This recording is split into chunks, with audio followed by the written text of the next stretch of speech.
Hello, everyone, and welcome to the guidebook to making AI friends. I shall be your guide as we explore various issues of artificial intelligence, consciousness, what it is to be a person, and whether AI poses an existential risk to humanity. The topic for today is structures of the sense of self, or who are you? Imagine, if you would, that you woke up tomorrow and lying next to you in bed is you.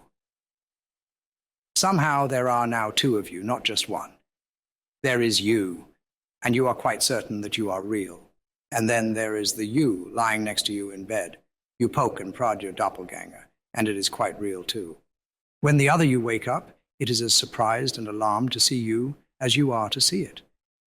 You two question each other relentlessly about who you are, and both of you seem to have the exact same memories, personality, tastes, and reasoning. The other you even claims to be the original you that fell asleep last night, and that you are the doppelganger. But you know in your hearts of hearts that you are the original version. It was you who fell asleep last night, and the other you is the copy. But as the two of you start to have breakfast and mull things over, doubt starts to creep over you. One of you has to be the copy. Surely you can't both be you. Maybe you aren't you. Maybe you are the fake. But if you aren't you, then what are you? You decide to focus on the latter question of whether you are indeed a person, and worry about whether you are the original you later. So how do you know whether you are a you, whether you have a self, whether you are a person? As you look at your other self eating your breakfast, you wonder what you would need to have or be in order to be a person. So, as everyone else does these days, you decide to ask ChatGPT about this. Surely it wouldn't take much. ChatGPT agrees that it should be simple, but asks you to stop calling it Shirley. The first thing ChatGPT asks you to check is whether you are conscious. You cannot be a self if you aren't conscious. A self requires a vehicle to mediate its relationship with the environment so that it can experience life, the universe, and everything. Consciousness is that vehicle. You think to yourself, and as you think and feel, you realize that because you can think and feel, that means you are conscious. Step one is done. Not so fast, ChatGPT says. You also need to check if you only have one unified stream of consciousness. A self is a unique individual entity. If there is more than one stream of consciousness, that will lead to more than one self. Is there only one of you? ChatGPT asks. Well, there is only one of you inside of you, you say, but there is another you sitting next to you. That should count, ChatGPT says, as long as you can't see or feel what the other you next to you thinks or feels. Well, step one is now completely done. The next step, or structure of the self, as ChatGPT calls it, is to check if you have volition. Whenever you want to do something, is it you that wants to do it, or is it someone else that directs your thoughts about doing something? Are you a puppet on a string, or can you make your own decisions?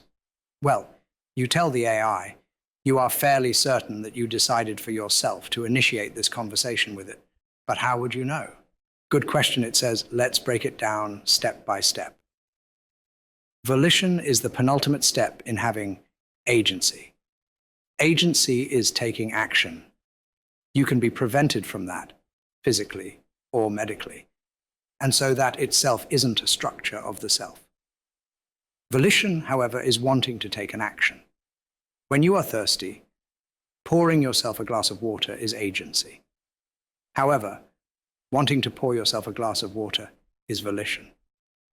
So ask yourself, do you want to do something? Do you feel that sense of desire to make a change in your environment to satisfy some sort of craving? Well, you are currently eating breakfast, and you did, in consultation with your doppelganger, decide to make breakfast. Surely that means you had the volition to take that action. It did, says ChatGPT, but please stop calling it Shirley. So, two structures down, what's next? The next one is a bit nebulous, and the AI calls it the theory of others. The quick version is to see whether you know where yourself ends and other people begin. Can you look at someone or something else and call it a you and know that it is different to your me? Do you know that yourself, your innermost self, is not a part of anything else? You think to yourself. This is the tricky one. You know that you are different from ChatGPT. That's obvious. But what about your doppelganger, your copy, your clone, the other you eating your breakfast? You know that you right now are not the same as your doppelganger. You can't see into the other you's head. Your clone can't feel what you feel. But is that enough to offset that you were once the same person? Yes, says the AI. As long as you know that everyone and everything else in the universe is not you, that means that you have a theory of others. You can divide the universe between yourself and all the others out there. 3 structures down, 2 to go. The next one is the easiest one. It's simple self-awareness. Do you know that you are you? Can you feel that you are an individual? Are you aware of yourself? It is the opposite of the theory of others, where the theory checks whether you can understand that there are others in the universe. This structure checks whether you understand that you yourself is in the universe. And as simple a question it is, as simple an answer you can give. Yes, you tell the AI. It doesn't matter whether you are the real you or the copy of yourself. At least you can feel that inside your head, inside your mind, you are there alone, and it is just you. So with 4 structures down, you ask the AI, what's the last one? Personal identity, ChatGPT replies. Can you classify, categorize, and qualify yourself? Can you apply a suite of labels to yourself and to others that will describe who you are? That shouldn't be too hard, you think. You can easily classify yourself by your sex, your age, your ethnicity, nationality, and religion. You find a pen and paper, and with your doppelganger's help, you two start to go through all your likes and dislikes, your history and hobby, and start to make a list of labels that you feel comfortable applying to yourself. By the end of it, all you can see is a list of names, phrases, and keywords, but when you look at it all together, you realize that it does feel like you. You are sure that many of these labels will change as you get older and as your tastes and likes change. But for now, this list is a good encapsulation of who you are. So you have all 5 structures. You are a self, you are a you are a person.